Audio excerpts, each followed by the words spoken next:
Naimbag nga oras kailian at tingedanon mi kada kayo dagiti damdamag iti daytoy gundaway babaen ti tirad pas damdamag agsapa. Mangiganyo daytoy ti 693 Radio Tirad Pas ken mabuyayo iti DCTP Digital TV. Iti Paulo dagiti damdamag iti lokal. Empleyado iti business sector nga mangala ti working permit na ipaayan iti free X-ray clinic. Bypass, drug bypass operation iti Bigan City na kimigan ti maysa nga individual.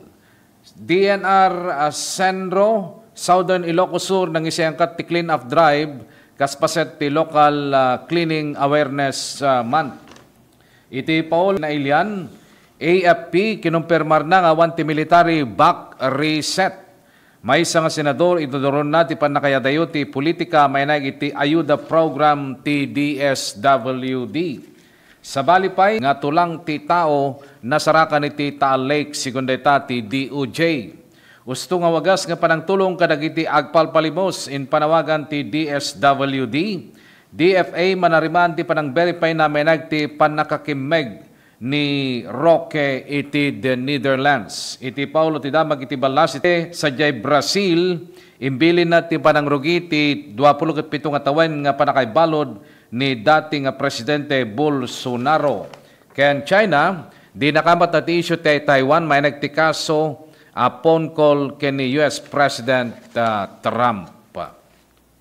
Iti detalye dagiti damdamag, iti lokal, nangisayangkat ti free X-ray clinic ti Candon City, babaen iti administration ni Mayor Eric Singson, tapno matulungan dagiti empleyado iti business sector nang runa dagiti kasapulan. Makatpaset ti pre-vote activity kas panangisagana iti bus one-stop shop iti Candon City nga tinawen nga mararam level individual.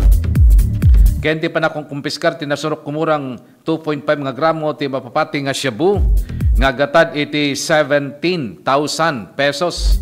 Agdama nga nakapupok ti pagbaludan ti raso nga sospet sa kabayatan nga may sagsagana, ti kaso nga panaglabsing, iti RA 9165 wenno Comprehensive Dangerous Drugs Act of 2002. Kabayatan na, talo nga aldaw, iti Acacia Tree, manipod babaeng gana tingato, kadagiti sanga, nga iso nga mangagaw ti atensyon ti asinuman nga lumabas iti lugar. Kadagiti nagdudu mga Christmas decorations nga makikita itay ti Syudad Candon, saanen nga may labak ti Paskwa ket Domtengen. Kagidan da ito iti selebrasyon, ti perya di Candon nga mangrubrub, kadagiti nagdudu mga kolor ti silaw nga magang tanton iti mabiit. Kabayatan na, iti isasangbay wano adan nga may matangan dagiti nagduduma nga Christmas decorations kadagiti kalkalsada iti Syudad Candon ken may sapay nga agaw pansinita ket dagiti dadakkel nga nagduduma ti disenyo na nga walo nga Christmas tree nga naipatakder kadagiti aming nga corner ti kalsada iti barangay San Jose, Candon City, Ilocos Sur. Ken no aggapuka iti abagatan nga sumrek iti barangay San Jose, may matangam teksa saruno dagitoy umuna-una iti Christmas tree. Itayan ti marker ti barangay manamnama nga kabayatan nga masasideg ti December 2025. At adu pa Christmas decorations ti may matangan kadagiti kalkalsada ti syudad. Kaspaset ti selebrasyon ti Perya di Candon kastameten ti umadanin nga Lenten season. May palagip nga ti barangay San Jose may sa kadagiti four corner barangays nga mangsaksakop ti Central Business District iti Syudad Candon. Agtultuloy pa lang ti panakaidandanon kada kayo ti detalye dagiti damdamag dito pa lang tirad pas damdamag agsapa. Kaspaset iti selebrasyon ti Coral Bleaching Awareness Month nabalaygi ti panangisayangkat ti DENR Senro Southern Ilocos Sur nga indauluan ni Senro Officer Mark Vincent D. Danglus iti clean up drive babayan ti panakitinulong ti LGU Tarangutong BGU Tarangutong ken LGU Tagudin PNP, BFP kastamiten ti BGMP. Bayat ti aktibidad nga nagtitinulong dagiti voluntaryo nga nanglukat kadagiti nangikat kadagiti plastik ken basura ken dadumapay nga basura tapno makatulong nga mangsalaknib iti tao ken mangsuporta kadagiti agtultuloy nga panagriget nga maibusor iti polusyon iti baybay. Malagip nga tunggal Nobyembre maangay ti Coral Bleaching Awareness Month. May isang awag nga mangpapigsa ti panakamu ken mangitandudo ti kolektibo nga panagtignay para ti conservation ken rehabilitation dagiti coral reef ken sistema nga mangsuporta ti biodiversity iti baybay. May tunos iti daytoy agtultuloy nga paregtayon ti DNR ti publiko nga makipaset ti panakisalip dagiti ecosystem ti igid ti baybay ken kabaybayan. Kabayatan na. Iti pakasaritan ti Philippine Herbal Medicine nga pito-pito. Isu ti kaunaan na mapagtalkan nga epektibo ken traditional nga dang nga mangagas kadagitintay saksakiten. Idi ti pito-pito ti pinaka-epektibo nga herbal ket narigat a masapulan nga kompleto, masapul nga lingtaem pabor kam kininumen tapno maagasan dagiti na dumaduma nga sakit. Itan addan iti herbal capsule na. Ti pito-pito ket ti Melben pito-pito herbal capsule. Ket maysa nga 8-in-1 herbal capsule nga napagtitipon ti bileg ken laing na. Red alingatong, santon mangustin, epektibong serpentina, panyawan makabuhay, turmeric wenno orange nga laya, sambong banaba, lagundi. Isu nga para ti natural nga proteksyon, prevention, solution ti problema, tinangato nga kolesterol, uric, creatinine, sakit ti puso, kidney, dalem, bara, lumlumtig wenno bukol-bukol, bato, kanser, napartak a mabannog, ken mawanan pigsa wenno agkakapsot. Agusar ti pito-pito herbal capsule mamitlo ti kadaldaw sakbay wenno kalpasan ti panangan. Sa pito-pito plus herbal capsule katawan ay protektado, kalusugan ay garantisado.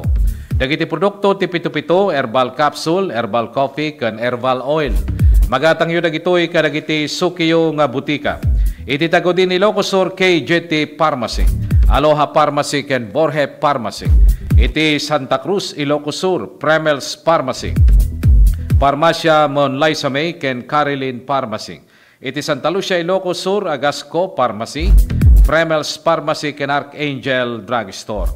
Iti Candon City, Clemens Drugstore, Botica Liwayway. Carl Brills Drugstore, San Peregrine Pharmacy. Lucky Med Pharmacy ken Jerimodes Pharmacy. Iti Santa Maria ken San Esteban, Aprayals Pharmacy. Ken iti Santiago, Ilocos Sur, Kalugaran Pharmacy. At adupay nga detalye dagiti damdamag dito lang tirad pas damdamag agsapa idanon mi kada kayo kalpasan dagiti.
What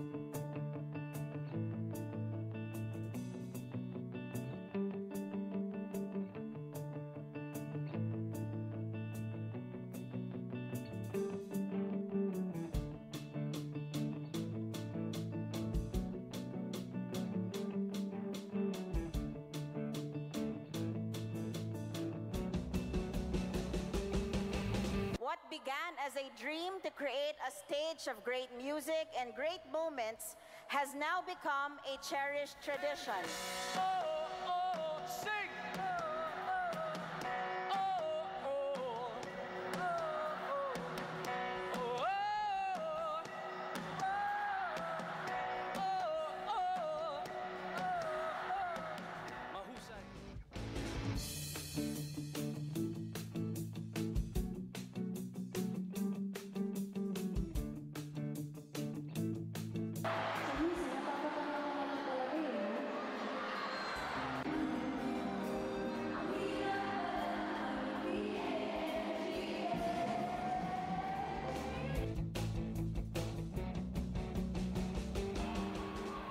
Kung pwede lang, kung kaya lang, kung akin ang mundo.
Agyaman ti amin nga nangkad kadwa.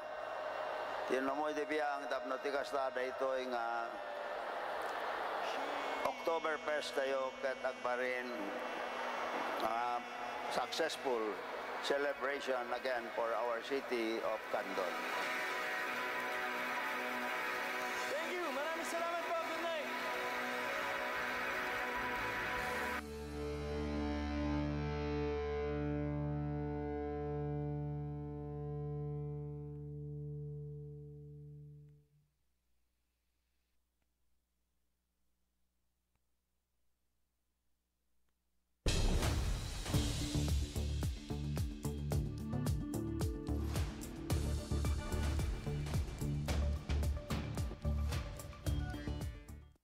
Iti panakailandanon kada kayo ti detalye dagiti damdamag dito'y tirat pas damdamag agsapa. Iti dito yung daway alawatin tayo ti may nga live report manipod tiruar. Partner Nick, nembag nga bigat mo partner, go ahead. Yes, thank you very much partner Gary. Iti segundo distrito iti probinsyang Ilocosur at dati naresto nga other wanted person particularly Santa Cruz, Ilocosur. Aura sa alas 10:50 iti November 26, iti Santa Cruz Municipal Police Station, di Barangay Poblacion West, Santa Cruz, Ilocosur. Babaan dagiti operating unit di Santa Cruz Municipal Police Station na aresto dati akusado ng agtawon babae 55, widow, may sa fruit vendor, and residente iti Barangay Dangar, Santiago, Ilocosur. May basa iti police report dagiti operating units inaresto at akusado babaeng pibilig ti warrant arrest for the crime of estafa, Article 315, Paragraph 2A RPC. Dahito itadang required bill nga 20,000 pesos. Takusado katadaytam ti kustudia iti Santa Cruz Municipal Police Station. Kabetan at sa balipay nga naresto ng other wanted person iti oras alas 2:10 iti November 26 iti agdamatawen iti Barangay Poblacion West ti Santa Cruz Ilocosur Butlaan. Babaan na iti operating unit sa Santa Cruz Municipal Police Station iakusado kat agtawon ti 58 babae at balo kanda tawan ng titrabaho kan residente ti Barangay Sevilla Santa Cruz Ilocosur. Nabasar iti police report dagiti operating units inaresto na akusado babaam ti bilag ti warrant of arrest for the crime of theft. Article 308 iti revised penal code. Dahito itadaan ti required bill nga 6,000 pesos. Takusado kadatam adaytam iti kustodia ti Santa Cruz Municipal Police Station. Para ti damdamag agsapa, Nick Baruga, Teragpas News. Thank you, partner Nick, kadagita nga damdamag. Agtultuloy, ti panakay ng danon, kada kayo, ti detalye, dagiti damdamag, dito palang tirad pas damdamag agsapa. Inrambak ti Department of Science and Technology, wano DOST, babayan ti DOST Philippine Textile Research Institute, tinabaknang nga tradisyon ti panagabel. Iti Ilocos ti muna nga Philippine Handloom Weaving Festival, nga naangay iti Robinson's Place, San Jose, Ilocos Norte. Kaspaset ti selebrasyon ti 2025 National Science, Technology and Innovation Week, ay pakita ti festival ti panagtipon ti tawid ken moderno nga panagbalbaliw, nga mangipakita no kasano agtultuloy ti panagbalbaloy ti panagabel dagiti Pilipino bayat nga mataginayon ti kultura nga ramot na.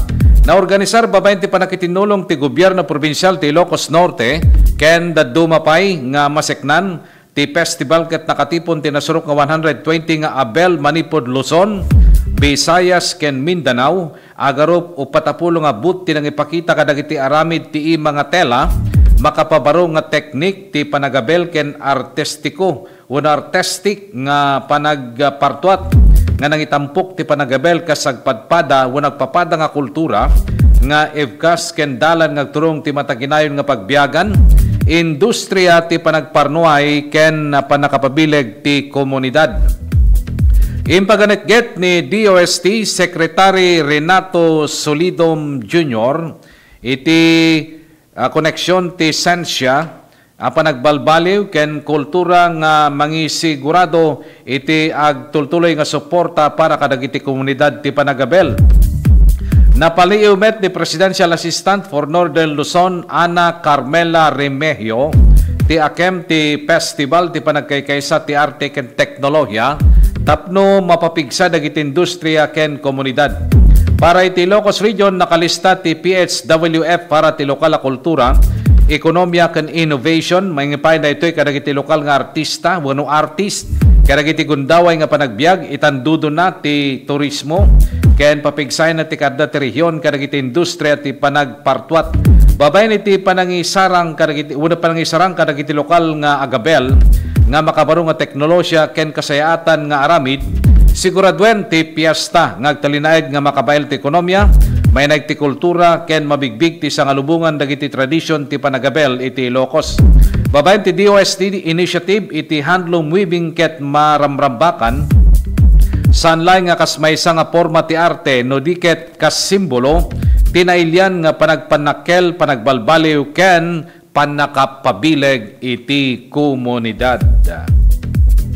Agtultuloy pa lang di man na kayo dandanon, kada kayo ti detalye, dagiti damdamag, dito pa lang tirat pas damdamag agsapa, balaygi nga na depensa ti City Anti-Drug Abuse Council ti Syudad ti Batak, nga idawluan ni City Mayor Marky Chua ti aplikasyon ti syudad, kas drug cleared city, bayat ti deliberasyon nga insayangkat ti Regional Oversight Committee on Barangay Drug Clearing ED na palabas. Indatag ni Mayor Chua ti kadwana ni Police Lieutenant Colonel Jerome Wang K, City Health Officer Dr. Celeste Abando, CLGOO Michelle Retoita, Kadak for Focal Person John Christopher Lopez, ken Tristan Advincula, tinapaut nga panang sustinir ti syudad ti rehabilitasyon, enforcement ken programa ti intervention nga naibasar iti komunidad. Iti daytoy nga nagapuanan da nagbalit ti syudad ti Batak nga may kadwa nga drug cleared city iti Region 1, kadwa na ti syudad ti Alaminos. Daytoy nga dangket mang pasingked manen ti natibker nga panagkumit ti syudad, iti natalged nga salunat kinawanan ti droga nga komunidad. Kabayatan na nabitpay nga inangay ti Department of Social Welfare and Development Field Office 1 ti Four-Piece Partnership Summit tapno mapadayawan.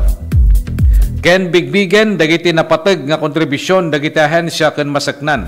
Binigbigpay ti summit dagiti champion beneficiaries, national government agencies, civil society organizations gapu ti dakkel nga contribution da ti panakay patungpal ti Pantawid Pamilyang Pilipino Program ken poverty alleviation iti probinsya. Kabayatan na indatag met ti La Union Provincial Office or Provincial Operations Office ti DSWD Field Office 1 ti kasaad ti pagsayatan dagiti Four-Piece beneficiary households nga nangipay ti kangrunaan nga datos ti panagrangay ken pagimbagan dagiti umawat nga pamilya. Ti mensahe na yung pagganagget ni Regional Director Marie Angela Gopalan ti kinapateg ti naso nga aktibidad ken ti kinapateg ti panagtitinulong para ti balaygi ti Pantawid Pamilyang Pilipino Program. May ti daytoy na ikanmet dagiti Provincial Exemplary Local Government Units iti babayan ti 2025 Search for Model LGU Implementing Four-Piece nga mangitampo kadagiti karaman iti lokal na gobyerno nga mangipakpakita ti naisang sangayan nga panagkumit ken kinaepektibo ti panang suporta kadagiti panggep ti programa. Kabayatan na patyen ni Mrs. Gina Pascua, asawa ni Pilino Gubak Pascua Jr., agtawen ti 43 at tricycle driver, residente ti Barangay 32A, Lawag City, abiktima ti pamaltog ti motibo ti krimen ken love triangle. Sigon kini Mrs. Pascua, saan ameleged nga ti asawa na ket babaero, ngem awan met dagiti nakairamramanan na krimen, malaksid ti panakatiliw na idi 2022, gapu ti illegal nga droga. Inlalawag nang itailayan kalabes ket adda ti mawag ken kuana, ngagnagan ti Nelly, nga dati nga live-in partner ti biktima ken may pagrup nga nagpangta daytoy isud gapuna nga atapin na nga dati pakinaigan na daytoy iti panakapapatay na rumrumor nga ti imbaga ken kuana ti timawag ket adda ti kinasarita nga taga Sanchez Mira nga isu ti mang pasardeng kini Pilino imbatad na nga binaganmet ti Nelly nga saan na nga armiden daytoy ngem imbatad ti maseknan nga takderan na ti sauna ngem saan ngem pagarup kastoy ti mapasamak iti asawa na. May nagtidaytoy kinunan ni Gina nakita ti manugang nati insidente isot gapuna nga binakal na pay ti botelya ti kotse ti suspect kunana nga di namuanda tinapasamak ket nagtataray da nga napan iti nakapasamakan ti pamaltog ken sandalang ang pagarup nga ti kotse at andani nakadungpal kadakwada ket isu ti nagluganan ti suspect. Basar ti panang describir ti manugang na iti suspect nakasuot ti army green naka black shorts ken medyo nalukmag. Kabayatan na imbatan na nga nalukatan da ti account ti biktima ken ditoy nga nakita da dagiti chat ti Nelly may pagrup nga nangi pangtati daytoy. May palagip nga pinaltugan ti suspect ti namendu nga daras ti biktima nga puon iti nakatayan na. Narekobre dagiti otoridad ti nakapasamakan ti krimen ti maysa nga fired cartridge case iti kalibre 45 may isa nga deformed metal jacket kenda do mga personal nga kagamitan ti suspect. Agtultuloy met tinanuneg ng investigasyon dagiti otoridad may tinasao nga pamaltog. Adadupay nga detalye dagiti damdamag dito lang tirad pas damdamag agsapa idanon mi pay kada kayo kalpasan dagiti pakamo.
pagnanakaw, pangangalakal at pagpili ng bahagi ng power transmission lines ay pinagbabawal ng batas. Bukod sa parusang 20 taon ng pagkakabilanggo at magmumulta ng 50,000 hanggang 100,000. Maaari itong magdulot ng inyong kamatayan kapag nakuryente ka. Ang paalalang ito ay mula po sa NGCP. Let's wander Baguio's Evergreen Parks. Baguio's high altitude makes it the ideal habitat for the starling. Plus a rich and varied flora. Go park hopping all you want. One thing's for sure, the views are always breathtaking. Hop on to your next virtual tour.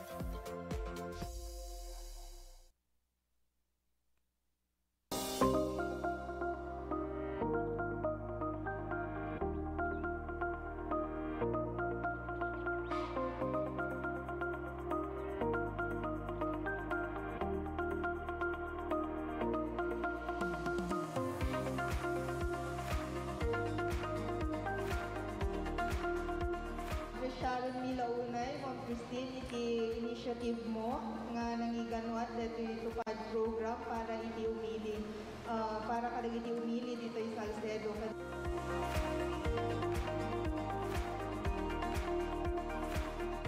Basta kanya yung tagkaapupot ka for calamity victims na recently at the earthquake ng Typhoon na in my three distrito tayo ito nagadugamit ng Belgian si Balbalayda, di naduman sa akin masapol daw umalis ni Balbalayda. So, iimbilin ko na tupad na ma-distribute at takto para dito di calamity victims. So,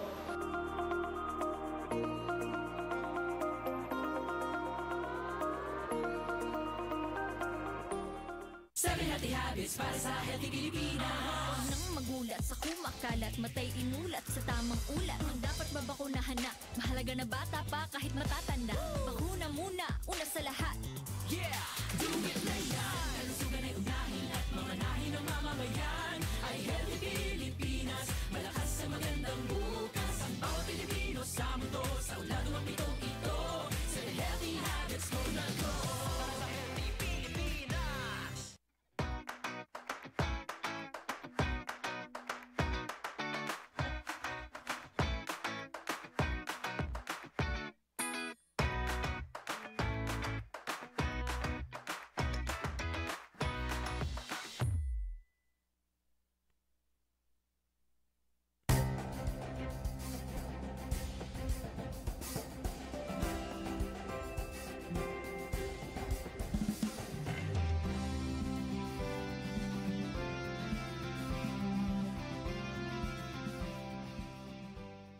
hapon, binibigyan natin ng parangal ang maating makukulay na float at festival performances noong nakaraang araw ng kalayaan. Dahil ang bagong Pilipinas ay hindi lang tungkol sa pagsulong.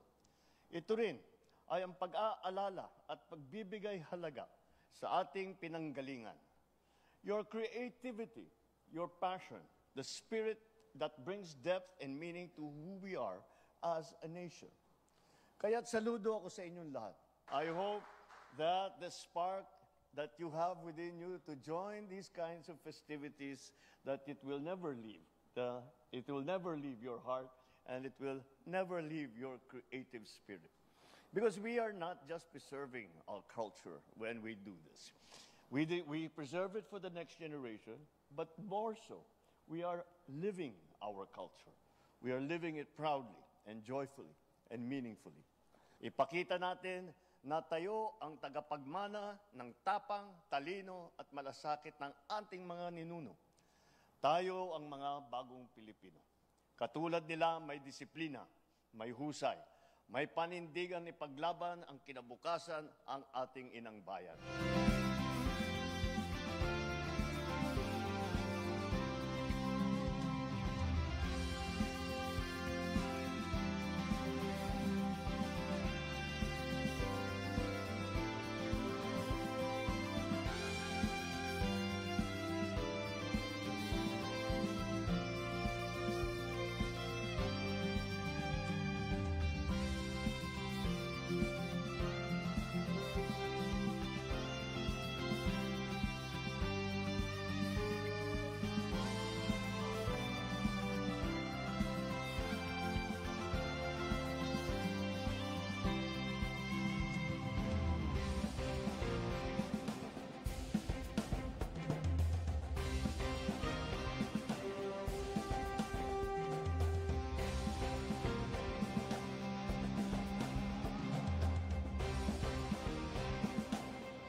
Agtultuloy, iti pa nakadandanon, kada kayo, ti detalye, dagiti damdamag, dito pa lang tirad pas, damdamag, agsapa. Impasigurado manan ti Armed Forces of the Philippines, iti publiko nga sana nga suportaran ti anya mga military junta, wenno military jack reset ti gobyerno, iti bayat ti isyo, may ti flood control, ken infrastructure corruption. Ngayong kasangwanan dayta, lawatan tayo ti may isang live report, manipod tirwar, partner Ronald. Naimbag nga bigat mo, partner. Kumusta kan? Go ahead. Yes, thank you very much, partner Jerry. Dahil si man pan nakaresto iti top 1 most wanted person iti municipal level, iti agar pala 7-1, iti laeng rabi. Ababayan kadagiti uno dati kat sa sadyay PH6 Block 10, Lot 34 Pandi Residence, 1 Mapulang Lupa, Pandi, Bulacan. Ano sa dino, dagiti operating unit iti Burgos Municipal Police Station, iti Burgos Ilocosur, Kaslig Unit, kadwada dagiti personnel, iti Pandi Municipal Police Station, iti Bulacan PPO, kung dagiti kamang iti First Provincial Mobile Force Company. Dili partner nga na arrestar iti 58 anyos sa sawaan nga naed iti PH6 Block 10 Lot 34 Pandi Residence 1 Mapulang Lupa Pandi Ilocos Norte. Dati kat na arrestar babaan ti bilag Tiwaran Ovares maiga po iti kaso a rape. Dati kat na imaldit under RPC Article 266-A na-recomendan ng piyansa iti 200,000 pesos para ti temporaryo pa nakawayawaya na ada iti kat ada itaptan iti custody ti Burgos Municipal Police Station. Kabayatan na sa bali payadamag dati napasamak nga uram agarop alas 8:30 idilaeng rabi sa Jebra Barangay Biao, Santa Maria, Ilocosur. Na ito yung agnagan iti Elias Lacena Irey, 69 anyos, nasawaan, retirado Philippine Army at taga Biao, Santa Maria, Ilocosur. Dito ikat basarit report ti PNP, nakawat na iti awag, dagiti kamang iti Santa Maria NPS, ngadda iti napasamak nga uram. Tinatakamat na lugar, partikular, iti balay ni Elias Lacena. Dagiti karod da kamang ti Santa Maria Municipal Police Station, ti sigsigida nga nagresponde, ano sa dino, dagiti sigon iti team leader iti nagresponde nga Bureau of Fire Protection ti Santa Maria Ilocosur nga ti uram ket nagrugit agaro alas 7:30 iti mutlaeng rabi ngam na deklarar nga fire out sa agaro alas 9 ti dayta mutlaeng rabi. Iti estimated cost wano tinadadaol ti uram ket dapalaeng mamun dagiti kamang ti BFP kano sa dino iti posibilidad nga naggapuan iti apoy.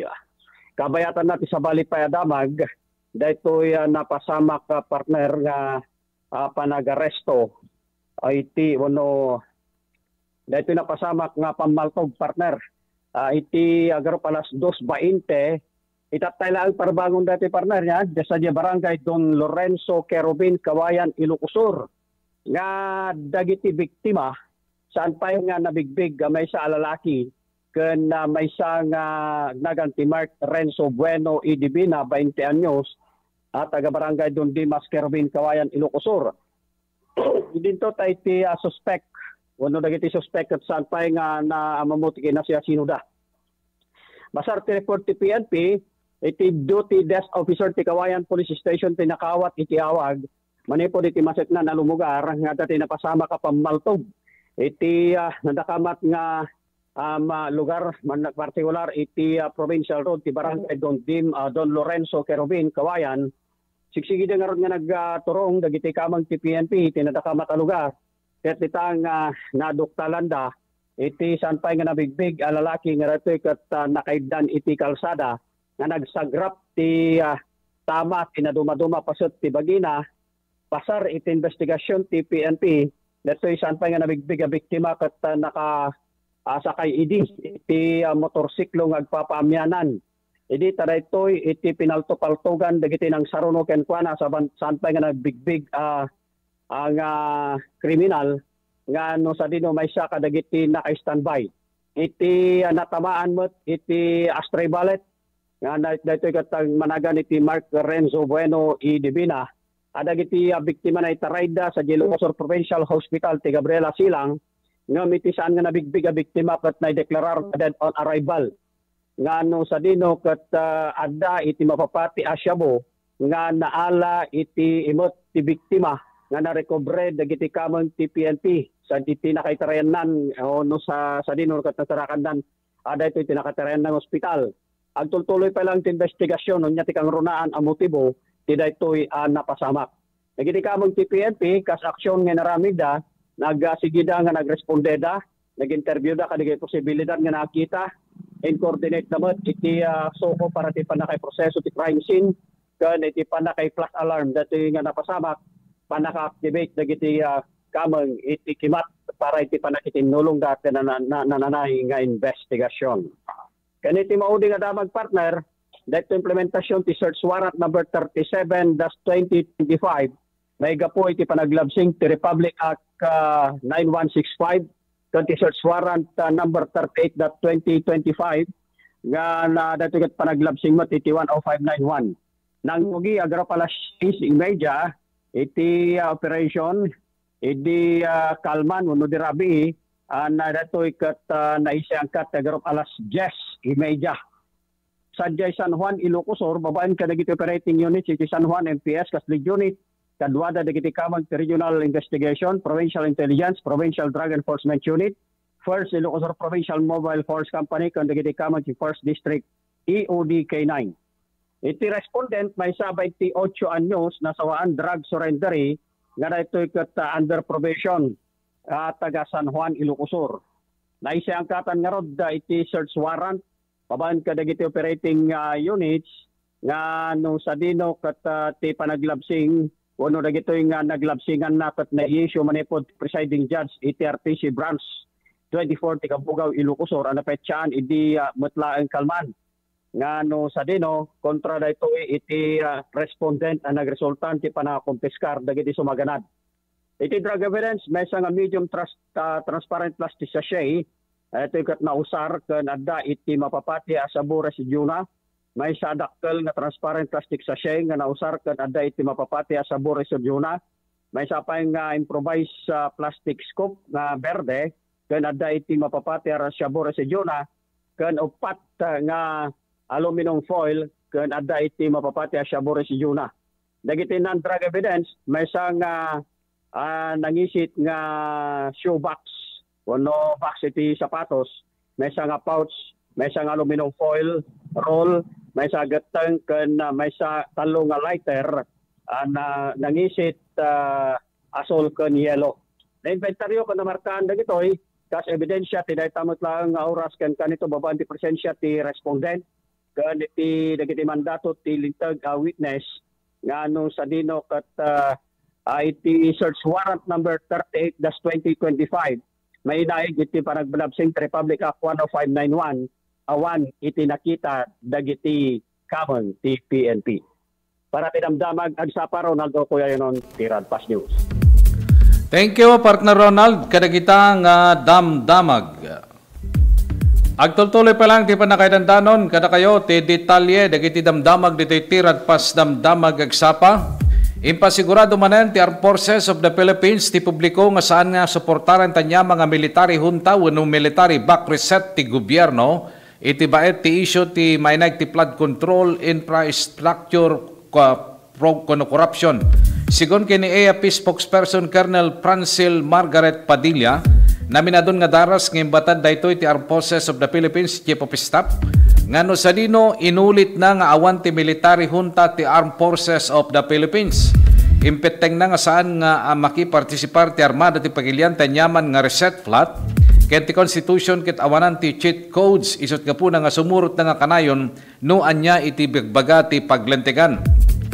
Nasaludsud pay kini Padilla ti revelasyon ni Senator Panfilo Lacson nga dati nang imbitar ken kuana nga makipagpasit ti junta ngem nagkitkitan na daytoy no sa dino imbatad ti AFP nga awan ti kastoy nga mapaspasamak ti military organization. Kunana nga no siya sino man tinakasarita ni Lacson ket dagiti retirado ket kitaan na daytoy ti sabali nga ahensya gapot ta prioridad da tegdama ket ti national security. Inayon ni Padilla nga ti pakaseknan ti AFP ket dagiti lang active military personnel ken dagiti retirado ket may bilangan nga sibilyan ngem respetaran damet ti opinion ken balakad da para kadagiti aktibo nga miyembro. Impaganet ni President Pro Tempore Ping Lacson nga panawanan tapno ya dayo ti politika ken dagiti politiko ti ayuda programs ti Department of Social, Welfare and Development. Iti plenary deliberation ti proposed budget para ti tawen 2026 ti DSWD. Dinilaw ni Lacson ti panagnato ti alokasyon para ti assistance to individual in crisis situation, particular ti election year. Kabayatan ng imato ita ti 2025 ti 30% aging gana ti 44.44 billion pesos, manipod ti 34.27 billion pesos ti AX allocation. Kumpara da ito'y idi 2024. Questionaran pa ni Lacson ti panangisiyangkat ti dakkel nga distribution ti ayuda no sa dino kadwan ket presensya dagiti politiko isong agbalbalin dagitoy nga political event. Impatangken pa ni Lacson nga san nga dapat nga ipalubos ti DSWD nga ipatungpal dagiti ayuda program nga awan ti pakainaigan na ti politiko tapno sana daytoy nga maaramat iti patronage politics. Dagiti damdamag iti balasiw taaw kinumpirmaran ti Department of Foreign Affairs ni report nga panakakimeg ni dating nga presidential spokesperson Harry Roque iti The Hague, Netherlands. Iti deliberasyon ti Senado ti proposed 2026 budget ti DFA. Sinaludsod ni Senate President Vicente Soto III ti ayon sa may panggap ti panakakimeg ni Roque. Kinunamit ni Senador Amy Marcos nga budget sponsor ti DFA awan pa'y tinaawat nga informasyon ti ahensya may panggap ti panakakimeg ni Roque. May palagip nga nangirwar ti Angeles City Regional Trial Court ti arrest order kontra ken ni Roque ken upatapulo pay nga sabali ga puti kaso nga qualified human trafficking ken multiple counts ti human trafficking nga dapakainaygan na ti illegal nga operasyon ti Philippine Offshore Gaming Operator iti Porac, Pampanga. Kabayatan na may isa nga pangukuman ti Brazil tinang ipaulog ti pangideng nga mangibilbilin ti panangrugi ti 27 nga tawen nga panakaibalod ni dating nga presidente Jair Bolsonaro. Kinuna ni Supreme Court Justice Alexandre D. Morales may nagtikaso ti panagplano na nga mangisiyangkat ti kudita. Saan pa nga napilar ti defense team ni Bolsonaro ti ruling ti 2022 co-data. Pinadas idi ni Bolsonaro nga mangawag iti maysa nga kudita, may busor ti sumarno ken kuana nga ni Presidente Luis Ignacio Lula da Silva. Imuna nga rason dagiti abogado ni Bolsonaro nga saan nga nainkalintigan ti panakaresto ni Bolsonaro gaputa apektaran na ti salon at na. Kaudyanen nga damag dititirad pas damdamag agsapa iti palang damag balna si taaw. Napagsaritaan ti leader China nga ni Xi Jinping ti sensitibo nga issue ti Taiwan, ititawag ti telepono kini US President Donald Trump bayat nga pagpaganetget na ti panakasapol nga mataginayon ti nakapoy nga trade truce ti duwa nga pagilyan. Kinuna ti Chinese Foreign Ministry nga nagsaritaan damit dagiti dadto mga issue kasi ti Ukraine ngem ti Taiwan ti kangrunan nga nakaipamasaan nang runan ti gaput ti tensyon ti China iti Japan gaput ti self-governing island. Impilit ni Xi nga ti panagsubli ti Taiwan ket paset ti kalpasan ti gubat nga international nga urnos ngem ni Taiwanese Prime Minister Zhou Yongtai ket binusor na daytoy nga kinuna nga ti Taiwan ket maysa nga nanay nga soberano wenno sovereign state. Kay maraw ti panagsusupya ti Tokyo ken Beijing idinsingasing ti baro nga Japanese Prime Minister Shinai Taikichi ang mabaling nga bumalay ti Japan ti militar no maraot ti Taiwan. No pay saan nga opisyal nga bigbigin ti US ti Estado ti Taiwan, agtali na dito ang runan nga alyado ken supplier termas ti isla. Kalpasan ti awag, dinayaw ni Trump tinapigsaunay nga relasyon ti US ken China, ngem di na dinakama ti Taiwan na ipakamumet ti plano nga panagbisita ni Trump iti China inton Abril ken ti panagbisita ni Xi iti Washington inton 2026. Agpada nga nang ipatulog ti China ken Japan kadagiti surat ti UN, may papanti Taiwan kadagiti napalabas nga aldaw. Iti verse of the day tayo, iti dayto yung agsapa, naadaw dayto iti Joshua 1:9. I have not commanded you, be strong and courageous, do not be afraid, do not be discouraged, for the Lord your God will be with you wherever you go. Joshua 1:9. Dahil tangaroden, tinakadagapdagupan, dagiti damdamag, ngayon kamindanon, kada kayo, tinaytoy ngagsapa. Kadwa tay nga pumakada iti DCTP Digital TV ni Jo Marie Habab. Dagiti damdamag ngayon kamindanon, kada kayo, manipon nga mismo ti newsroom, ti TPN ken DZTP.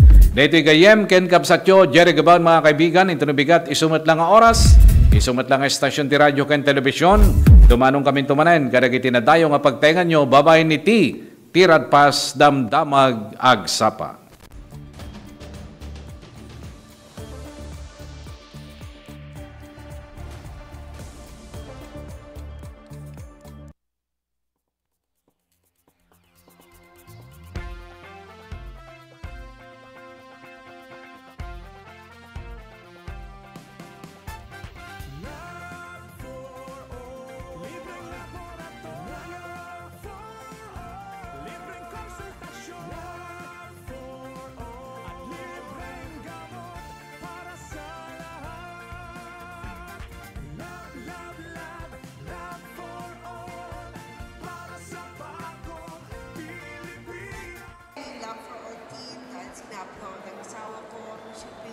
Services closer to the people.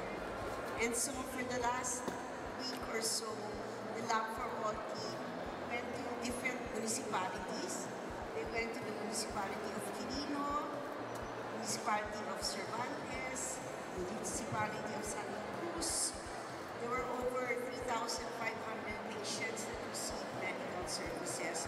Dapat dito sa Candon, pero sabi ko ng Mayor Rio, sa iba na lang kasi set na daw sila sa Candon.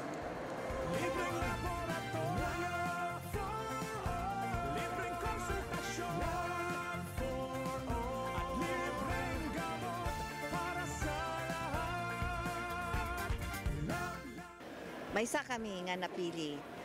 Dakal unay nga tulong daytoy, ta libre amin, ang laboratory, X-ray and everything, pati dental, and of course, the agas. Nasayat med sir ta natulungan da kami nga marigrigat adumot tinanai paranod na kanyame.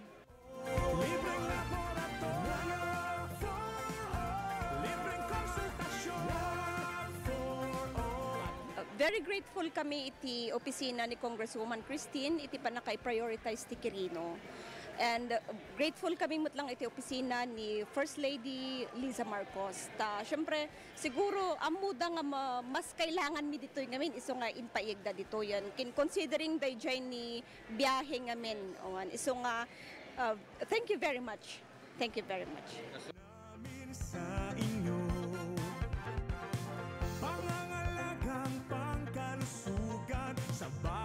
Isang Pilipino. And thank you also to especially for the Love for All program spearheaded by our First Lady of the Republic of the Philippines, Luis Araneta Marcos. We thank her na she chose Candon for, and of course, yung Love for All program natin, it started last Thursday, and we thank them na yung medical services at least napadala ulit through the Love for All program. Unay inyag ito ni First Lady na ito yung Love for All. At makita tayo mati kaaduti tattao nga may parati dato yung programa na medical mission kan adu pa rin kita mas pinalawak, mas pinalakas sa paghatid ng mga pinakahuling kaganapan saan man sa Ilocandia at Cordillera. Higit 2 dekada ng pinagkakatiwalaan. Ito ang radyong pambalitaan ng Tirad Pas Network. DZTP, Radyo Tirad Pas. Permit number 0137 series of 2025.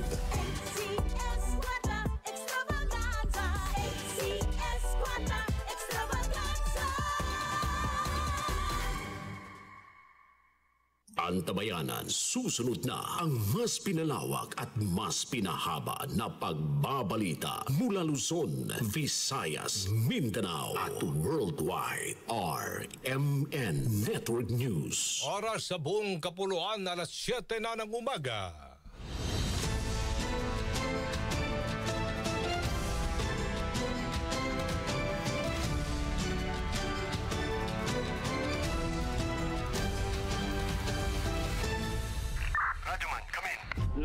mapapakinggan sa Luzon, Visayas, Mindanao. Narito na ang mahahalagang kaganapan sa loob at labas ng bansa. Unang-una mong Sa narinig bayan na po tayong napapakinggan sa 65 RMN stations nationwide. Nandito tayo ngayon sa Ilagang Signal TV, Channel 309. Aris, sigapon kita diri. At sa WRMN, New York, USA. Wala pang ibang reporter dito. Napapanood din tayo sa YouTube at Facebook channel ng RMN Worldwide. Mula po sa RMN Broadcast Studios, Atlanta Center, Manila. Narito ang inyong kasamang tagapagbalita. RMN Network News. Huwebes, November 27, 2025, by Budag, Pilipinas. Ito po si Radyoman Aljo Bendijo at Radyoman Zander Kayabyab. At narito ng ulo ng mga mainit na balita. 8 kongresista na tinaguriang kontraktor pinasasampa ng kasong kriminal at administratibo sa Ombudsman. Pangulong Bongbong Marcos binablackmail umano ng kampo ni dating Congressman Zaldico para hindi kanselahin ang pasaporte ng dating kongresista. Pananakot hindi naman umubra sa Pangulo. I do not negotiate with criminals. Kahit maglabas ka na ng video ng lahat ng kasinungalingan mo na pag-destabilize sa gobyerno, gusto kong malaman mo, Zaldi, makakansela pa rin ang passport mo. First Lady Liza Araneta Marcos at kapatid nito inakusahan ni dating Congressman Zaldico sa di umano'y pagmamanipula sa importasyon ng bigas at sibuyas sa bansa. Tinawagan daw siya ni First Lady Liza Marcos at ipinapatigil ang investigasyon. Pahayag ni Vice President Sara Duterte na handa siyang maging presidente sakaling magbitiw sa pwesto si Pangulong Marcos, tinawag ng Malacanang na panguudyok ng destabilisasyon. This is definitely a form of political destabilization. Balita naman sa ibayong dagat, patay sa sunog sa ilang residential building sa Hong Kong. Umabot na sa 36, mahigit 200 nawawala. At sa showbiz, sa unang pagkakataon, Andrea Brillantes at Enrique Hill magtatambal sa isang teleserye. RMN Network News. Alas 7:03 na sa Kabuntagon, bugtaw na, mata na! Nadagdagan pa ang mga personalidad na nirekomenda ng Independent Commission on Infrastructure na kasuhan sa Ombudsman kaugnay sa flood control scandal. 8 kontraktor o mga kongresista na umano'y may koneksyon sa mga kontraktor ng flood control projects ang pinakakasuhan. Kabilang sina dating Ako Bicol Party List Congressman Zaldico, Bulacan 2nd District Representative Augustina Dominic Pancho, Cagayan 3rd District Congressman Joseph Lara, Surigao del Norte 1st District Congressman Francisco Matugas, Tarlac 3rd District Representative Noel Rivera, CWS Party List Representative Edwin Gardiola, Uswag Ilonggo Party List Representative James Ang Jr., Pusong Pinoy Party List Representative Journey Jet Nisay. Ayon sa AICI, nakakuha ng 1,300 na proyekto sa DPWH mula 2016 hanggang 2024 ang 8 mga kontraktor. Kasong plunder, graft, direct bribery, paglabag sa Code of Conduct, unethical standards para sa mga opisyal ng pamahalaan at Government Procurement Act ang inirekomendang isampa laban sa 8. Ay naman sa Ombudsman, sasailalim sa kanilang evaluation at fact-finding ang naturang recommendation ng ICI at DPWH. Ito yung tinatanggap namin for evaluation and fact-finding at susunod na lang ng preliminary investigation. Kaya evaluation and fact-finding, which should take, yung evaluation, oras lang yan, oras lang. When we go through the documents, when we see them to be complete, we can actually go for PI already. Evaluate lang namin. But nevertheless, we're ready to do the fact-finding, and I'd like to say that we have started on some of these things already before. Si Ombudsman Jesus Crispin Remulla.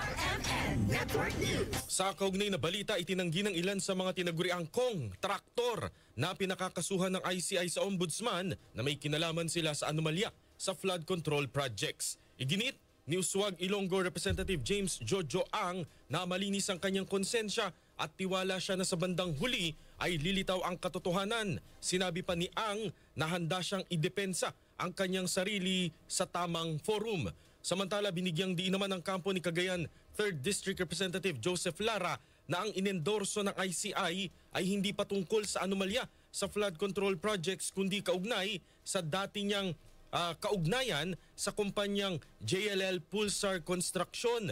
Paglilinaw niya, bago siya sumabak sa serbisyo publiko ay wala siyang kaugnayan sa nasabing kumpanya. Wala pa namang pahayag ang iba pang inirekomendang kasuhan. RMN Network News. Nakakulong na rin sa New Quezon City Jail male dormitory ang isa pang opisyal ng DPWH Mimaropa na kabilang sa akusado sa manomalyang flood control project sa Nauhan Oriental, Mindoro.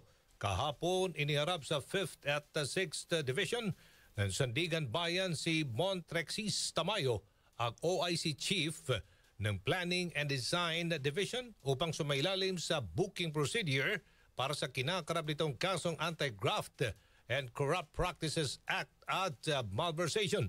Nahuli ang opisyal sa arrival area ng NAIA Terminal 3 noong Martes matapos na makumpiska ng pulisya ang pag-uwi nito sa bansa mula sa United Arab Emirates.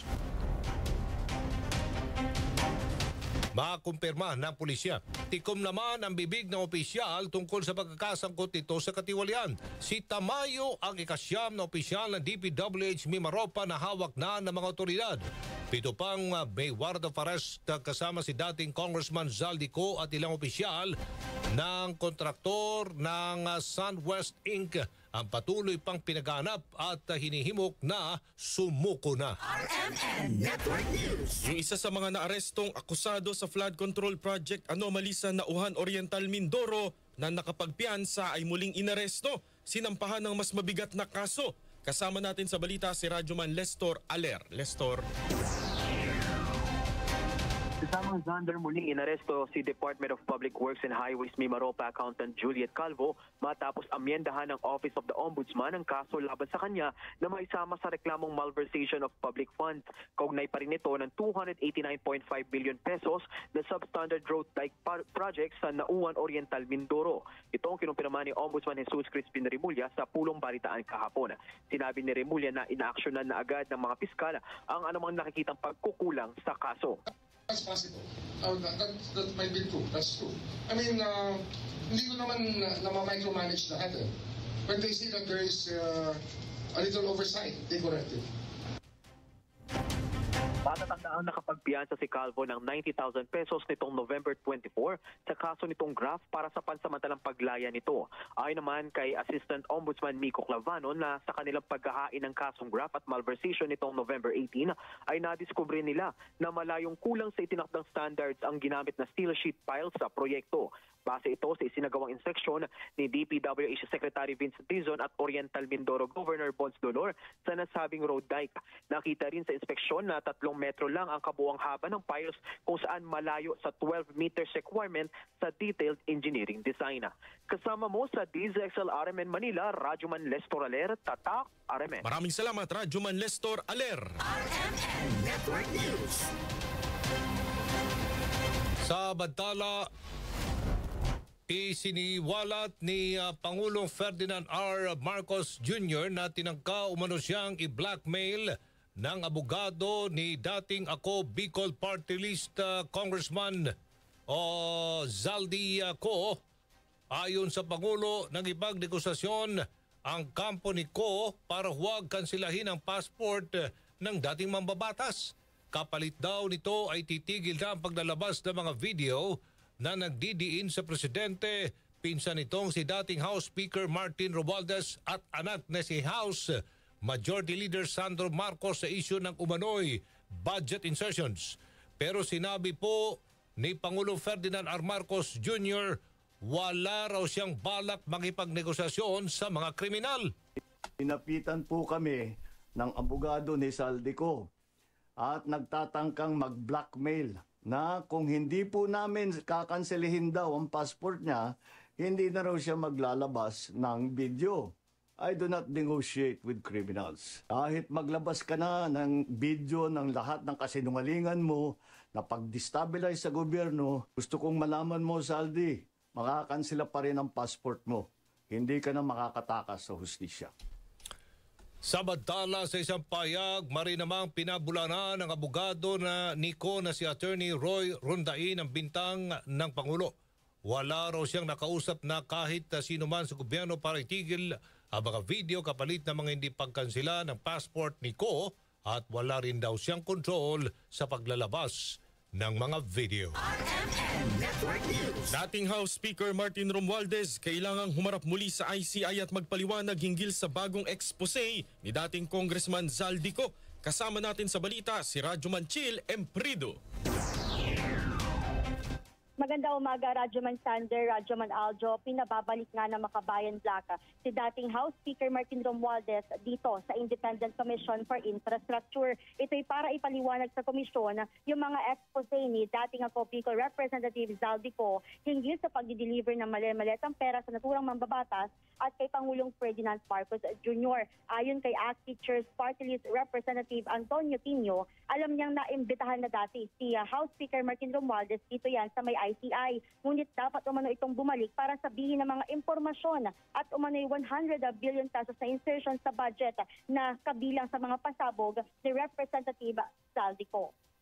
Well, ang panawagan ng Makabayan at ng taong bayan ay lahat ng sangkot dapat managot. At ngayon, pinapangalanan ni Zaldico at paging ni Yusek Bernardo, si former Speaker Martin Romualdez. So definitely, kailangan kasama siya sa investigasyon.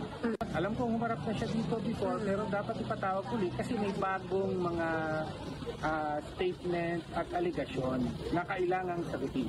So, kaya nga, bagong aligasyon, kailangang humarap muli para sagutin ito. Pero hindi dapat matapos doon. So, of course, mataas na ang Speaker of the House, pero mas mataas ang Presidente.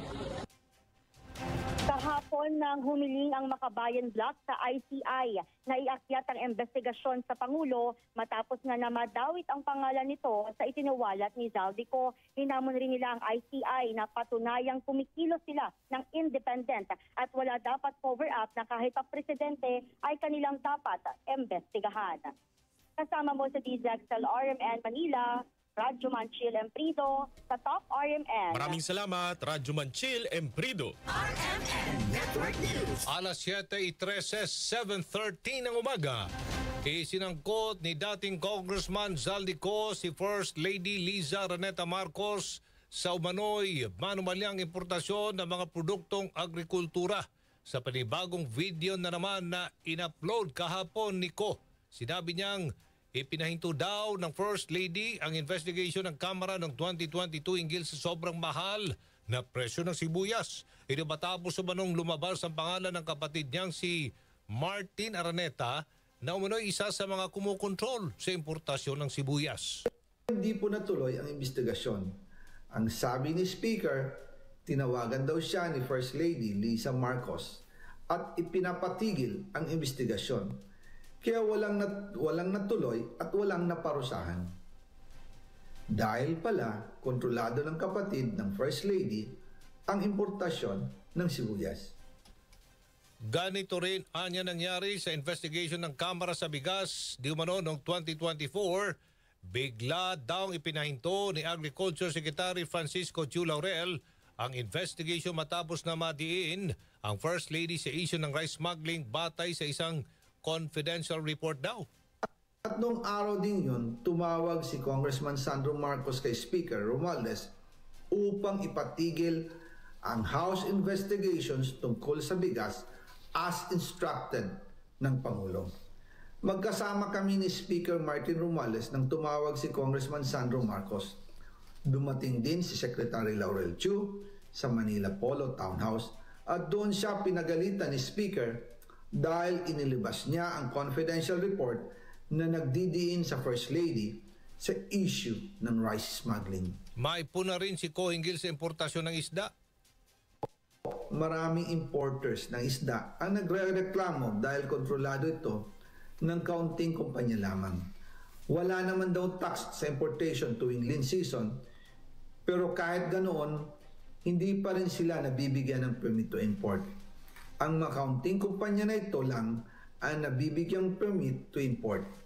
Dahil dito kontrolado din ang presyo ng isda at ito din ang dahilan kung bakit mataas ang presyo ng galunggong.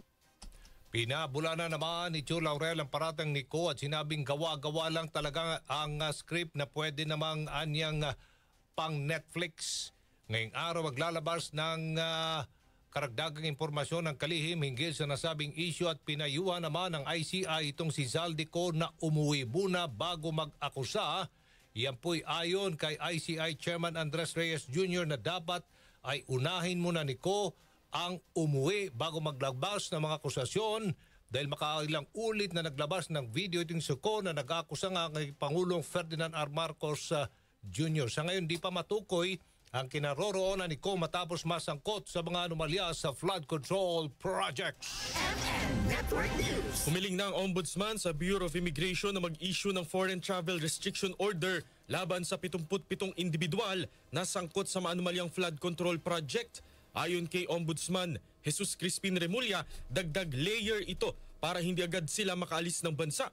Bukod pa sa mga travel authority na dati nang required sa mga kawani ng pamahalaan. Tumanggi naman si Remulla na pangalanan ang mga hininga nila sa immigration ng FTRO, subalit kinabibilangan anya ito ng mga senador, kongresista, kontraktor at mga pribadong individual. It's really just for the immigration to hold. We don't want to announce it publicly, but it's what we call a FTRO, Foreign Travel Restriction Authority, order. Which means that it is within the power of the Ombudsman to actually tell them, huwag muna kayo umalis. Kasi mayroon pa tayong pag-uusapan. Kailangan nyo muna sagutin yung mga tanong. It's something that we have to keep within our legal system para naman umandar tayo as a country. Hindi naman takas ng tao. Samantala, sinabi pa ni Remulla na sa susunod na linggo ay kakausapin niya si House Speaker Boji D kaugnay sa mga iniimbestigang kongresista at sa posibleng epekto nito sa Kamara dahil posible anyang mayroon pang 12 hanggang 15 miyembro ng Kamara ang makikitang may conflict of interest at maidawit sa mga iniimbestigahan ukol sa flood control scandal. RMN Network News. 7:18 ng umaga sa Batala NCRPO, pinaigting pa ang intelligence gathering kaugnay nagnalalapit na trilyong piso March ngayong linggo. Rajuman Barjo Domingo sa balita. Pinaigting pa ng National Capital Region Police Office ang kanilang intelligence gathering kaugnay na nalalapit na trillion peso March sa linggo. Ay kay NCRPO spokesperson Major Hazel Asilo, kabilang na sa pinalakas na ahensya ay ang social media monitoring kung saan tututukan nila ang pagdetect ng mga anonymous o kahina-hinalang account na nagpapakalat ng maling impormasyon na nag-uudyok ng kaguluhan. Ayon pa kay Asilo, may inihanda na silang layered security perimeter kagaya ng paglalagay ng mga container vans at bakal na barikada, kung saan ayon sa kanila ay natuto na ang NCRPO mula sa nangyaring karahasan noong September 21 rally. Kaugnay nito na sa mahigit 8,000 personnel ang i-deploy mula sa NCRPO para magbantay sa seguridad ng mga ilang lugar na maaring pagdausan ng kilos protesta. Kasama mo sa DZXL RMN Manila, Rajuman Marj Domingo, Tatak RMN. RMN Network News. RMN Weather Report. Sa lagay ng panahon, nakalabas na po ng Philippine Area of Responsibility ang Severe Tropical Storm Verbena na may international name na Koto. Huling namataan ang sentro ng bagyo, 230 kilometers hilaga ng Pag-asa Island, Kalayaan, Palawan, kung saan taglay po nito ang lakas ng hangin na nasa 110 kilometers per hour at pagbugsong 135 kilometers per hour. Kumikilos pa kanluran, hilagang kanluran ng bagyo sa bilis na 20 kilometers per hour. Kahit nakalabas na ng PAR, apektado pa rin ng bagyong Verbena ang western section ng Southern Luzon. May mga pag-ulan pa rin na mararanasan sa eastern section naman ng Northern Luzon dahil sa shear line, habang apektado naman ng northeast monsoon o amihan ang Northern Luzon. Tubig baha sa isang sityo sa Dagupan, hindi umano humuhupa dahil sa mataas na drainage system. Idol Bathio Pacheco, IFM Dagupan sa balita.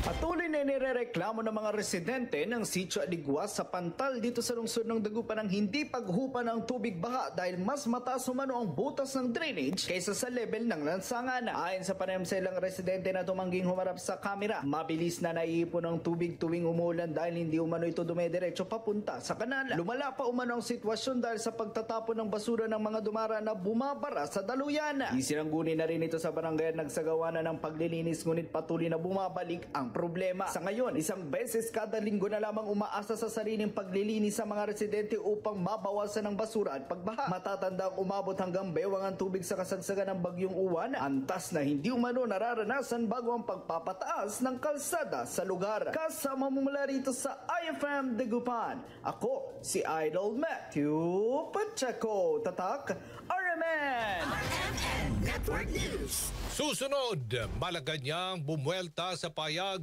ni VP Sara Duterte na handa siyang maging Pangulo sakaling magbitiw sa pwesto si PBBM. At bentahan ng mga iligal na paputok na ipinangalan pa kay Sara Diskaya at Zaldico mahigpit na minomonitor ng PNP. RMN Network News.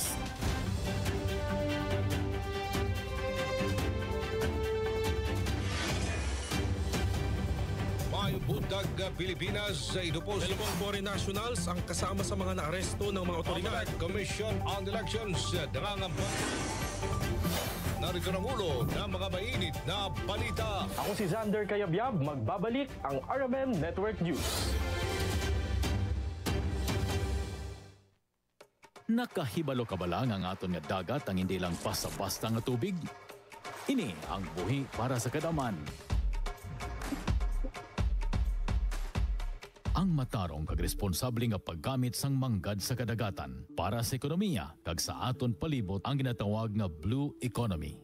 Ang aton kadagatan kaangay sang West Philippine Sea ang bugana hindi lamang sa isda kundi pati man sa manggad para sa siyensya kag teknolohiya. Halin sa genetic resources nga mahimo gamiton sa paghimo sa mga bulong pagkadto sa hydrocarbon reserves nga naghatag sang enerhiya sa pungsod kag bangod sa kalaparon sang dagat na ginalagyan ini para sa negosyo. Sa Pilipinas may ginasulong nga Senate Bill 2450 o kon ang Blue Economy Act. Hagna nga magahatag sang alagyan sa paggamit sang manggad sa kadagatan para sa inklusibo nga pag-uswag samtang ginaamligan ang palibot kag ginapapakod ang aton coastal community. Nagalaom ang kadaman nga mapasar ang Blue Economy Act agod nga masulong ang maalam nga paggamit sang manggad sa dagat. Iniman ang yabi sa matarong nga palangabuhian. Seguridad sa pagkaon kag mauswag nga buwas damlag sang nasyon.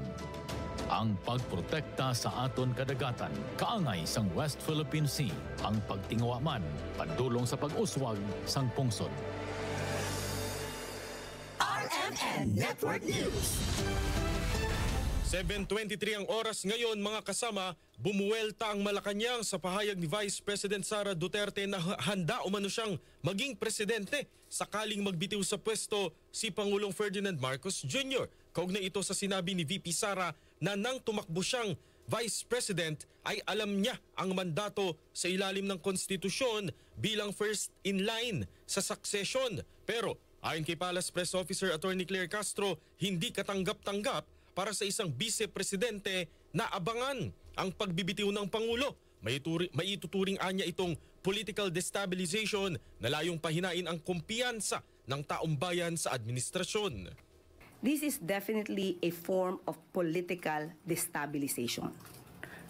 Pinapahina niya ang public confidence ng tao sa administrasyon. And those words contribute to the climate of uncertainty and crisis. Kung handa siya, makikita po natin, nag-anticipate siya na mawawala ang Pangulo. Yan po ang balak nila. Yan po ang nasa isip nila. At yan po ang ginagawa nila ngayon. Iginit pa ng palasyo na fit to lead pa rin ang Pangulong Marcos at patuloy ito sa pagtatrabaho araw-araw. Araw-araw, hindi humihinto sa pagtatrabaho. Hindi nga po nakakapagbakasyon. At hindi nakakapunta sa beach para mag-swimming. So sino po ba talaga ang ready na maging leader ng bansa? Walang iba kundi ang Pangulong Marcos Jr. Si Palace Press Officer Yuse Claire Castro. RMN Network News. Payag ni VP Sara na handa na siyang gampanan ang paghalili kay PBBM binatikos ng isang kongresista. Rajuman Grace Mariano sa balita. Agad sinita ni Akbayan Party List Representative Percy Sendanya ang pahayag ni Vice President Sara Duterte na handa itong humalili bilang Pangulo ng Bansa sakaling magbitiw si President Ferdinand Bongbong Marcos Jr. Ayon kay Sendanya, mas mahalaga na maging handa si VP Sara na harapin ang pananagutan sa kanyang mga ginawa bilang ikalawang Pangulo at bilang dating kalihim ng Department of Education. Ang tinutukoy ni Sendanya ay ang ibinabatong issue kay VP Sara ukol sa questionable paggamit nito ng confidential at intelligence funds. Kaya naman git ni Sendanya, bago maghangad si VP Sara na maging Pangulo, ay dapat nitong unahin na paghandaan ang pagharap sa pananagutan pagdating sa issue ng paggasto sa confidential and intelligence funds. Kasama mo sa DCXL RMN Manila, Rajuman Grace Mariano, Tatak RMN. RMN Network News. Pinalaga ni Palace Press Officer Yuse Claire Castro ang inilabas ni Senador Robin Padilla na unverified audio clip kung saan nakikipag-usap umano siya sa isang troll sa plenary deliberations ng Senado para sa 2026 budget ng Presidential Communications Office. Inilabas ni Padilla ang isang audio recording ng umano'y boses ni Castro habang kausap ang isang vlogger na nagtatanong sa bayad. Sa Palace Press Briefing maring itinanggi ni Castro na siya ang nasa audio clip, sabay question kay Padilla kung saan niya ito nakuha. For the satisfaction of Senator Robin Padilla, hindi po ako ang nasa video clip. Dahil sa ating pagkakaalam, itong video na to ay lumabas na noon pa at ibang muka ang pinapakitang binabanggit na madam. Hindi nga po ito kinover ng mainstream media. Dahil lumalabas, ayaw nila maging lehitimong balita ito nang hindi naman nila alam ang source. So I deny that the person or kung sino man sa dalawa doon na it's I was talking to a certain vlogger. Now, hindi nga po natin alam kung saan ang galing. Mas maganda po itanong niyo po sana kay Senator Robin, saan niya po ba nakuha ito? Anong source ito galing? Sa ating pagkakaalam, hindi ito galing sa mainstream. Kung galing ito sa mga troll, obligasyon niya pong magsabi kung saan yung source. Banat pa ni Castro kay Padilla na nagsusulong ng anti-troll farm bill sa Senado, maganda ang kanyang panukala pero sana maging modelo siya na hindi nabibiktima ng fake news. Si Senator Robin ay nagpapanukala ng anti-troll farm bill.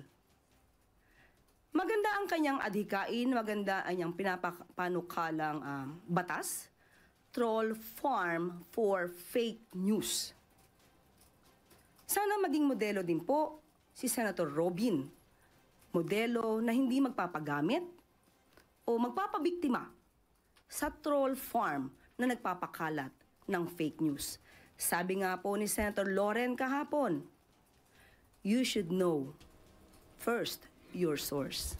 Una nang sinabi ni Senate President Tito Soto na mas magandang ipadala ang recording sa National Bureau of Investigation para sa voice print para matiyak at masigurong hindi ito AI. RMN Network News. 7:29 ng umaga, mabilis na nakalusot sa plenaryo ng Senado ang budget ng Office of the President na aabot sa 27.3 bilyong piso at ang 854 milyong pisong budget ng Presidential Management Staff para sa 2026. Sa pagsalang ng OP budget sa plenaryo kahapon, wala pang 5 minuto ay nagkasundo ang mga senador na i-endorso ang OP at PMS budget para sa pag-aproba sa second reading. Nagmosyon si Senador Jinggoy Estrada na i-terminate na ang interpellation bilang pagpapakita ng institutional courtesy sa ehekutibo na co-equal branch. Kaya dinaan niya para sa Pangulo ng Bansa na dating kasama nila sa Senado noong 15th at 16th Congress. Ang OP budget ay tumaas ng 66.2 milyon piso dahil sa malaking bahagi ng pondo ay gagamitin sa pag-host ng Pilipinas sa ASEAN at iba pang related meetings sa susunod na taon. Senador Bato de la Rosa hindi na dadalo sa budget deliberations. Alamin natin kung bakit sa ulat ni Radyoman Conde Batak. Hindi nasisipot si Senator Ronald Bato de la Rosa sa budget deliberation para sa mga ahensyang kanya sanang dedepensahan sa plenaryo. Si de la Rosa sana ang nakatakdang mag-sponsor sa 2026 budget ng Department of National Defense at ng iba pang opisina tulad ng Marawi Compensation Board, Dangerous Drugs Board, Philippine Drug Enforcement Agency, National Intelligence Coordinating Agency at National Security Council. Ayon kay Finance Committee Chairman Sherwin Gatchalian, nagpaabot ng mensahe sa kanya si Senator Bato sa pamamagitan ng kanyang staff na hindi niya madedepensahan ang mga nabanggit na ahensya, kaya siya na muna ang hahalili rito. Wala anyang ibinigay na rason o dahilan si De La Rosa sa kanya. Kumpiyansa naman si Gatchalian na kaya niyang depensahan ang pondo ng DND at iba pang attached offices. Yung staff niya ng message sa amin na hindi siya makakapunta bukas at i-defend yung budget ng DND at IDEA. So ako muna ang tini-question na mag-defend being the chairman. So I'll sit in tomorrow to defend the budget of the DND. Andun naman ako. Lahat naman ng budget hearing inupuan ko kahit hindi ako yung chairman of that subcommittee. So lahat yun inupuan ko. May mga meetings rin kami. So alam naman natin yung kanilang budget. Ayaw namang mag-speculate o pag-isipan ni Gatchalian na dahil sa balitang pag-aresto ng ICC, kaya hindi pa rin nagpapakita si Senator Bato hanggang ngayon. Kasama mo sa DZXL RMN Manila, Radyoman Conde Batak, Tatak, RMN. Network News. Walang dilabag na batas si Senador Chis Escudero nang tumanggap ng 30 milyong pisong campaign donation mula sa isang government contractor. Ito naging desisyon ng Political Finance and Affairs Department ng COMELEC matapos imbestigan ang kaso ni Escudero. Una nang inamin ng kampo ng senador na siya ay tumanggap ng 30 milyong piso mula kay Lawrence Lubiano, ang pangulo ng Center Waste Construction, isa sa top 15 contractor na sinabi ni Pangulong Marcos Jr. na nakakuha ng maraming flood control projects sa bansa. Batay sa resolusyon ng COMELEC, walang nakitang paglabag sa Omnibus Election Code si Escudero dahil walang ebidensya na nagpapatunay na nagmula sa kumpanya ang pera na donasyon ni Lubiano. Sa panayam ng DZXL RMN Manila, sinabi ni COMELEC spokesperson Attorney John Rex Laudianco, personal na donasyon ang ibinigay ni Lubiano kay Escudero at hindi silalim ng kumpanya nito. Pinaliwanag po nila sa kanilang resolution na yung pong si Mr. Lubiano batay na rin po sa umiiral na batas mula sa revised Omnibus Election Code at batay na rin sa serye ng desisyon ng Korte Suprema ay may separate at distinct na personality doon sa Center Waste Construction and Development Corporation. Samantala, sinabi naman ni Escudero na ang desisyon ng COMELEC ay mas nagpatibay sa kanyang paniniwala at nakasanayan ng transparency, katapatan at pagsunod sa batas ay mahalaga. Pamamahagi ng guarantee letters sa ilalim ng AIX ng DSWD-10 pansamantalang ititigil. Kasama natin sa balita si Radyoman Joanna Ricote ng RMN Cagayan de Oro.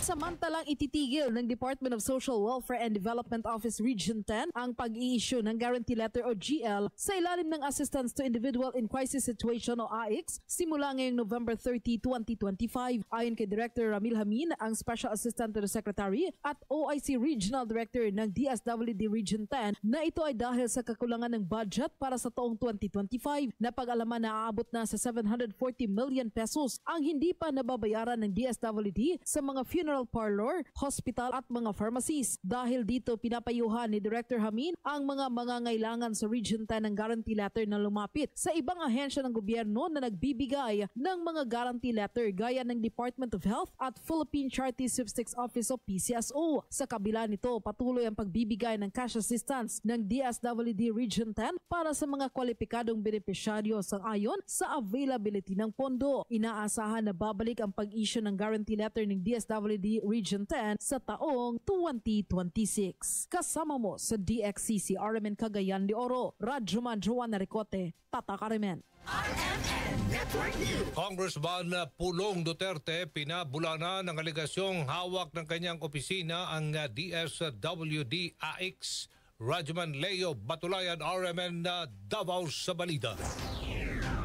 Mariing pinabulaanan ni Davao City 1st District Representative Paulo Pulong Duterte ang mga aligasyong kontrolado ng kaniyang opisina ang DSWD Assistance to Individuals in Crisis Situations o AX. Base sa opisyal na pahayag ng kongresista, napunta umano sa mga individual at grupong kaalyado ng kasalukuyang administrasyon ang pinakamalaking alokasyon ng AX. Dagdag pa niya na kabilang din dito ang mga personalidad na nangangampanya para sa mga katapat nito sa politika na suportado ng administrasyon sa nakaraang 2025 elections. Nanindigan naman si Pulong na hindi ito haka-haka lamang dahil mismong Senado na ang nagkumpirma na may mahigit 1.4 billion pesos AX funds ang napunta sa 1st at 2nd District ng Davao City. Samantala, hinikayat naman ito ang pamunuan ng DSWD na makipagtulungan, gayon din nanawagan sa Kongreso na tiyaking bawat pisong inilabas ay maayos na may paliwanag. Kasama mo sa DXDC, RMN Davao, Radyoman Leo Batulayan, Tatak RMN. Network News. Ilang araw bago ang Pasko, mahigpit nang binabantayan ng Philippine National Police o PNP ang bentahan ng mga paputok sa Bukawe, Bulacan na fireworks capital ng Pilipinas. Kasunod dito ng report na may mga ibinibentang illegal na paputok na ang label ay ipinangalan pa sa mga politiko at kontraktor na sangkot sa flood control gaya ng Sara Diskaya at Zaldico. Ayon kay Bukawe PNP Chief Police Lieutenant Colonel Virgilio Ramirez, para maibenta, posibleng pinalitan lang ang pangalan ng mga illegal na paputok pero pareho pa rin ang laman. Bunsod nito, regular na nagsasagawa ng inspeksyon ang PNP sa lugar. RMN Network News. 7:37 ng umaga, samantala umabot na sa 36 ang patay sa malaking sunog na sumiklab sa isang residential area sa Wang Fu Court sa Hong Kong.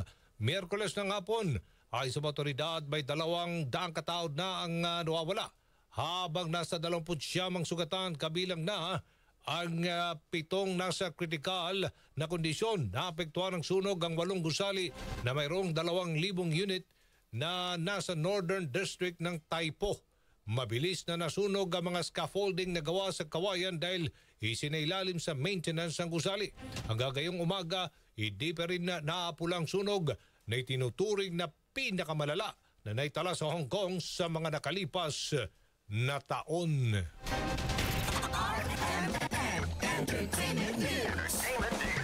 Sa unang pagkakataon, Andrea Brillantes at Enrique Hill magtatambal sa teleserye. Kasama natin sa balita si Myra Jane Nasayaw.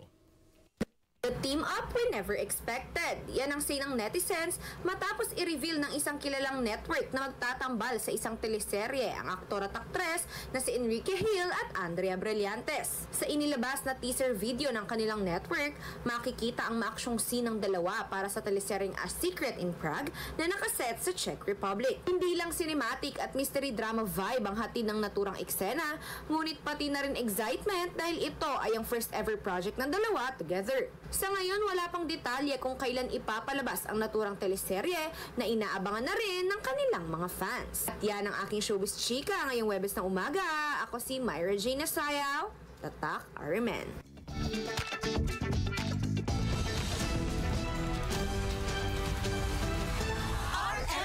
Network News. 28 days na lang, Pasko na at sumainyo ang mga nangunguna mga balita. Ito po si Radyoman Aljo Bendijo. Radyoman Zander Kayabyab. Mula po sa RMN Broadcast Studios, Atlanta Center, Manila, Mayong Budag, Pilipinas. Kung natunghayan ang RMN Network News. Malaki ang tumutok para huwag mahuli sa maiinit na mga balita at impormasyon. Reaching millions nationwide and worldwide for more than 70 years. Tatak RMN.